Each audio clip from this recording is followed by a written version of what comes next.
और यहाँ पर खबर देंगे आपको, बौखलाहट का शिकार बुज़दिल। भारतीय फौज की कंट्रोल लाइन की सिविल आबादी पर गोलाबारी। एलओसी पर भारी जानी नुकसान के बाद भारतीय फौज शहरियों को निशाना बनाने लगी है।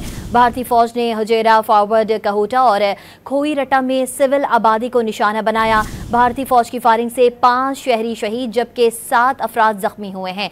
सिक्योरिटी ज़राए के मुताबिक भारतीय फौज की जानिब से शहरियों के खिलाफ भारी हथियारों का इस्तेमाल किया गया है। मजीद बताया गया है कि पाक फौज दुश्मन की जाहिरियत का मुंह तोड़ जवाब देने में इस वक्त मसरूफ है। ज़राए के मुताबिक पाक फौज की कार्रवाई में भारतीय फौज के मोर्चों में खामोशी छा गई है। भारतीय फौज ने मुख्तलिफ मकामात का बताया है कि वहां पर हमले किए गए हैं। भारतीय फौज की फायरिंग से 5 शहरी शहीद जबकि 7 अफराद जख्मी हो गए हैं। बौखलाहट का शिकार बुज़दिल भारत फौज की कंट्रोल लाइन की सिविल आबादी पर गोलाबारी की गई है। और आपको खबर दे रहे हैं, एलओसी पर भारी जानी नुकसान के बाद भारतीय फौज जो है वो हैबत का शिकार हो गई है। भारतीय फौज ने हुजैरा, फॉरवर्ड, कहूटा और खोईरटा के मकाम का निशाना बनाया है। भारतीय फौज की फायरिंग से 5 शहरी शहीद जबकि 7 अफराद जख्मी हो गए हैं। भारतीय फौज की जानिब से शहरियों के खिलाफ भारी हथियारों का इस्तेमाल भी किया गया है।